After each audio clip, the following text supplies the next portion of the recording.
బూరుగుల రామకృష్ణారావు గారి మొట్టమొదటి మంత్రివర్గం గురించి మనం మాట్లాడుతూ ఉన్నాం. ఇందులో భాగంగా హోంశాఖ మంత్రిని గుర్తుపెట్టుకోండి, దిగంబర్రావు బిందు. ఆర్థిక శాఖ మంత్రిని గుర్తుపెట్టుకోండి, గోపాల సుబ్బకృష్ణ మేల్కోటే. రెవెన్యూ శాఖ మంత్రిని గుర్తుపెట్టుకోండి, రంగారెడ్డి గారు. అగ్రికల్చర్ శాఖ మంత్రిని గుర్తుపెట్టుకోండి, చెన్నారెడ్డి గారు.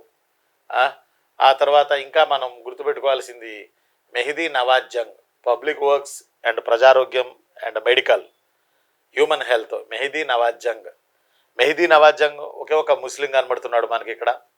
అలానే సంగెం లక్ష్మీబాయమ్మ ఒకే ఒక మహిళ కనబడుతున్నారు. వారికి డిప్యూటీ విద్యాశాఖ మంత్రి పదవిని ఇవ్వడం జరిగింది. ఈ మొదటి హైదరాబాద్ అసెంబ్లీకి స్పీకర్గా కాశీనాథరావు వైద్య ఉన్నారు. అలానే డిప్యూటీ స్పీకర్గా పాంపన గౌడ సకరప్ప అనే కర్ణాటక జిల్లాలకు చెందినటువంటి గెలిచిన క్యాండిడేట్ని, కాంగ్రెస్ తరఫున గెలిచిన క్యాండిడేట్ని డిప్యూటీ స్పీకర్ చేయడం జరిగింది.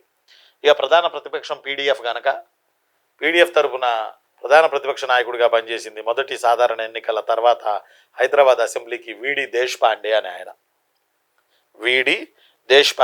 ఆయన.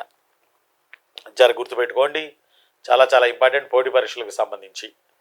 వీడి దేశ్ముఖ్ అనే ఆయన. నేను రామి హిస్టరీ రఫీసాన్ని.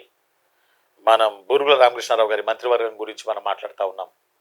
ఈ వీడియోలో మొట్టమొదటి హైదరాబాద్ రాష్ట్ర హోంశాఖ మంత్రి ఎవరు, విద్యాశాఖ మంత్రి ఎవరు, అలానే ఆర్థిక శాఖ మంత్రి ఎవరు, వ్యవసాయ శాఖ మంత్రి ఎవరు, రెవెన్యూ శాఖ మంత్రి ఎవరు, ఇలా ఒకే ఒక్క మహిళ ఎవరు, ఒకే ఒక్క ముస్లిం ఎవరు, ఇలా మంత్రివర్గానికి సంబంధించి బోలెడన్ని అడిగే అవకాశాలు ఉన్నాయి.